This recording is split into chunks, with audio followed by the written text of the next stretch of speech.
Meus amados, diante de situações que nós estamos vivendo, o povo anda assombrado, né? O povo anda assombrado, anda preocupado. E isso traz no nosso meio, no meio do ser humano, do homem, muito medo. Medo porque a gente não sabe o que será o amanhã. Com tudo isso, eu hoje quero tratar com os irmãos aqui algumas razões porque eu não devo temer. O medo é um sentimento inerente ao ser humano. O ser humano que ainda não está completamente na dependência de Deus. Vamos ver o que a Bíblia nos diz a respeito desse temor. Vem comigo.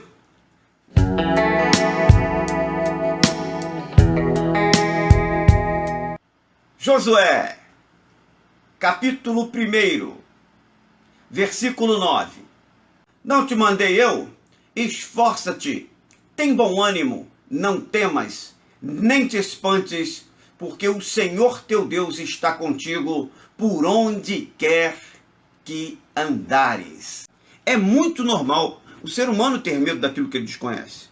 Tudo que mandam você fazer, ou algum lugar que mandam que você vá, ou encontrar com alguém que você também não tenha o conhecimento daquela pessoa, e você é enviado até lá.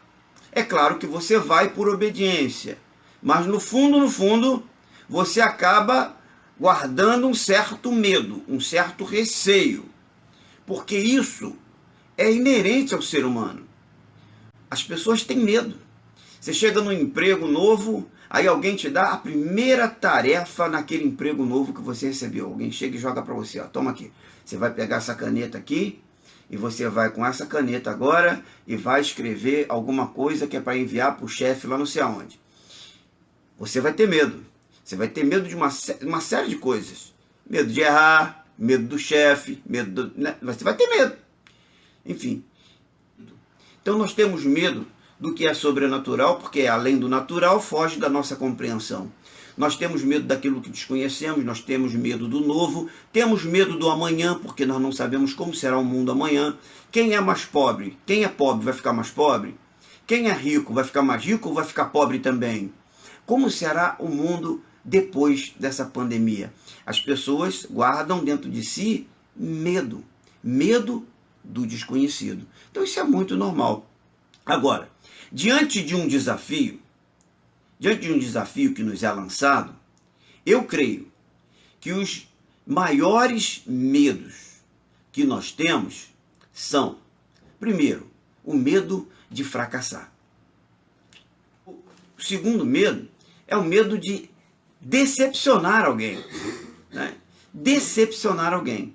E aí, eu até gostaria de falar aqui na questão da decepção, que nós, como amigos, irmãos, parentes, às vezes nós colaboramos muito para que alguém do nosso círculo, né, círculo de amizade, círculo de parentes, né, círculo de pessoas, pessoas que têm contato com você.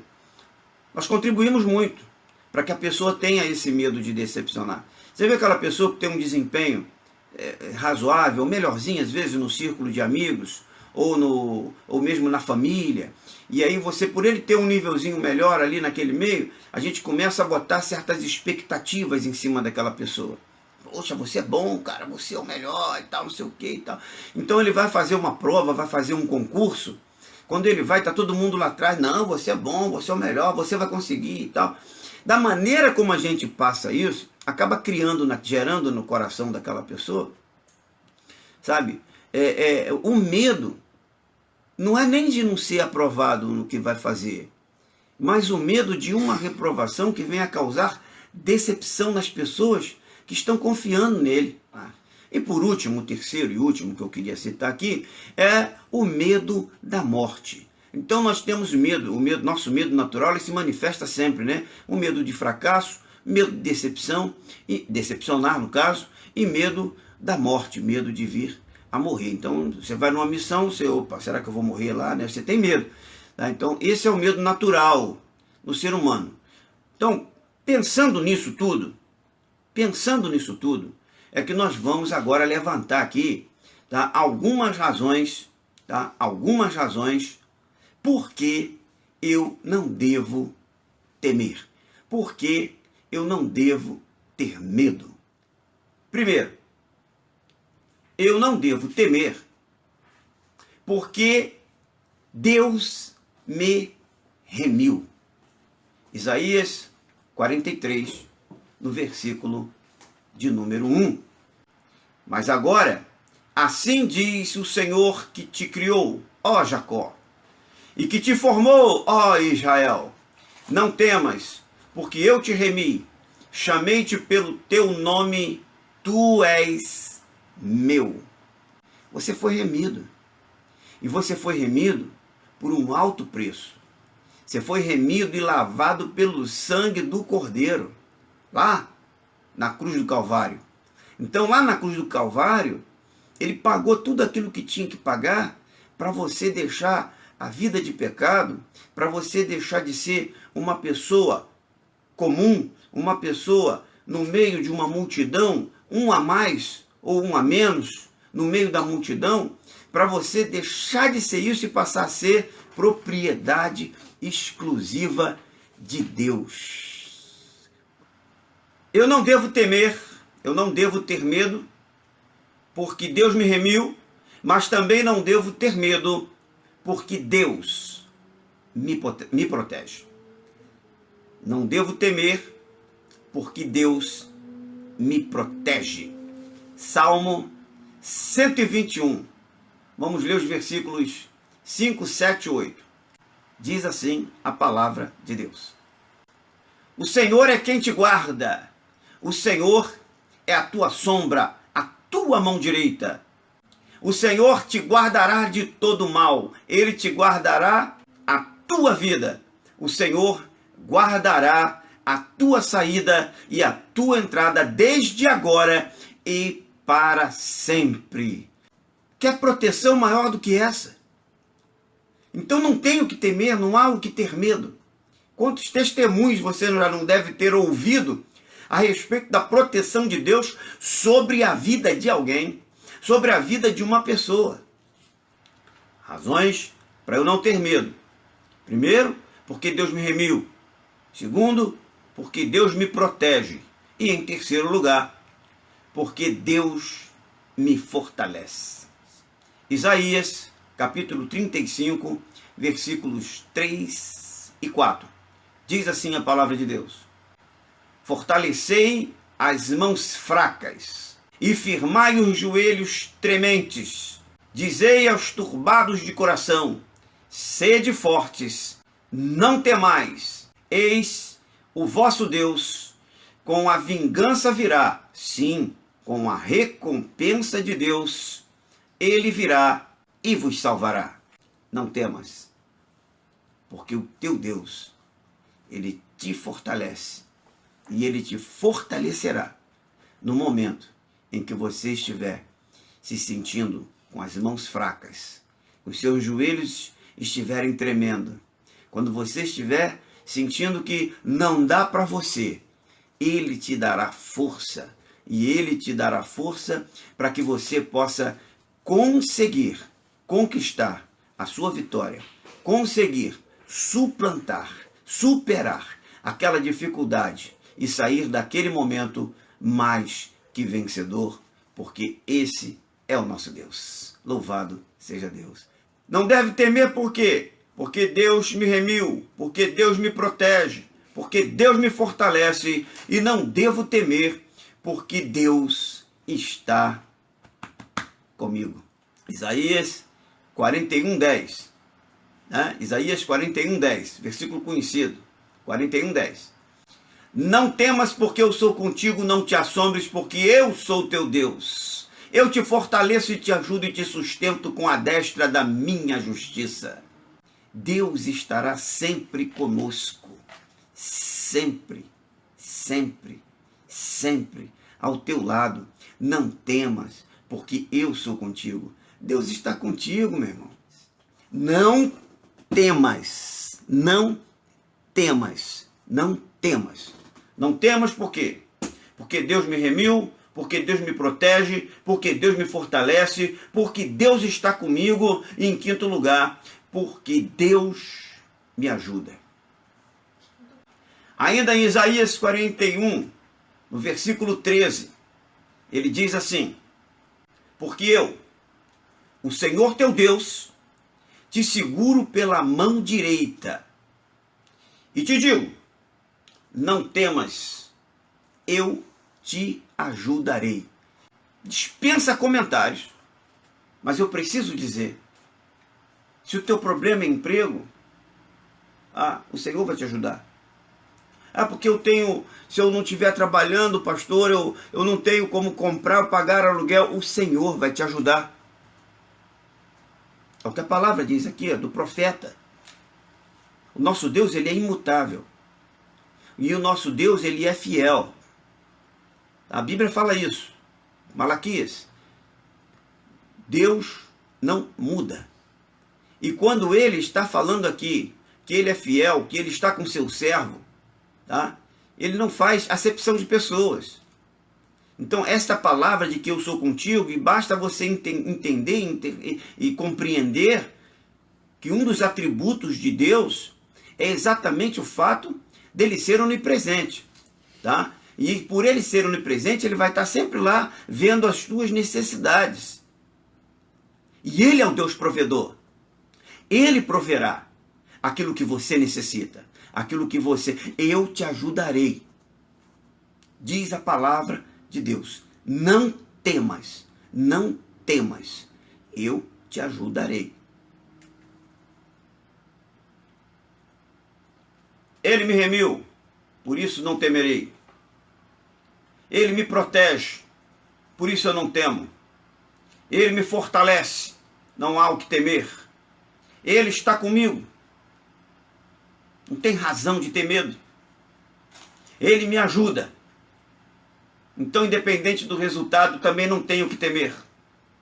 E em sexto lugar, eu não devo temer, porque Deus cuida de mim. Creia nisso, queridos. É o que a palavra está dizendo. Deus cuida de mim. Não tema, porque Ele cuida de você. Ele cuida de mim. E a palavra, ela fala para mim e para você. Lá em Mateus, capítulo 10, versículo 31. Não temas, pois mais valeis vós do que muitos passarinhos. Não temas, querido, porque Deus, Ele vai valorizar você na hora que precisa ser valorizado. Ele sabe o valor que você tem. Ele cuida de você. Ele zela por você. Ele jamais vai abandonar você. Sétima razão. Eu não devo temer, porque Deus tem um reino para mim. Deus tem um reino para mim. Tem para você também? Claro que tem. Eu tenho certeza que Deus tem um reino para mim, Deus tem um reino para você também. Quer ver isso da palavra? Vem comigo. Lucas capítulo 12, versículo 32. Não temas, ó pequeno rebanho, porque o vosso Pai agradou dar-vos o reino. Não há o que temer. Você lembra lá na introdução, eu falei que as coisas que nós tememos o fracasso, tememos decepcionar e tememos a morte. Querido, aí eu concluo aqui na sétima razão dizendo para você a palavra de Lucas 12, 32. Tá? Não temas, ó pequeno rebanho. Quando fala em pequeno rebanho, é porque existe o quê? Mais de um. Esse reino não é só para uma pessoa. Esse reino é para várias pessoas. Aliás, Jesus fala em uma outra passagem lá no Evangelho de João, em que ele diz: a casa de meu pai tem muitas moradas. Então, querido, eu quero dizer que esse ó pequeno rebanho, do qual se refere a palavra, na verdade é um rebanho de muitas pessoas. Não é todo mundo que vai, porque nem todos aceitam a palavra. Nem todos recebem Jesus no seu coração como seu Senhor e o seu Salvador. Infelizmente, né, Jesus queria que todos, o Pai desejaria que todos, mas infelizmente, a gente sabe que tem pessoas que não recebem, tem pessoas que não querem, tem pessoas que não acreditam, que não creem, de forma alguma. Então o que acontece? Essas pessoas, elas não vão desfrutar desse benefício, não vão desfrutar ou não vão tomar posse desse prêmio. Há um reino esperando por nós. Deus tem um reino para mim, um reino para você, porque Ele nos ama, Ele nos quer ao lado dele. Jesus veio e preparou o caminho, e Ele é o caminho, e a verdade, e a vida. Caminho de quê? Caminho da casa do Pai, aonde nós vamos habitar com o Pai, na morada celestial, Jerusalém celestial. Nós vamos habitar com Ele. Muitos de nós vamos habitar com Ele, porque agradou ao Pai. Dá para mim um reino, dá para você um reino. Aproveita o reino, faça bom uso dele, entendeu? E para de temer. Tira esse medo da tua vida, porque aqui você tem 7 razões para não temer. Não temer porque Deus te remiu. Não temer porque Deus te protege. Não temer porque Deus te fortalece. Não temer porque Deus está contigo. Não temer porque Deus te ajuda. Não temer porque Deus cuida de você. E não temer porque existe um reino que Deus preparou para você.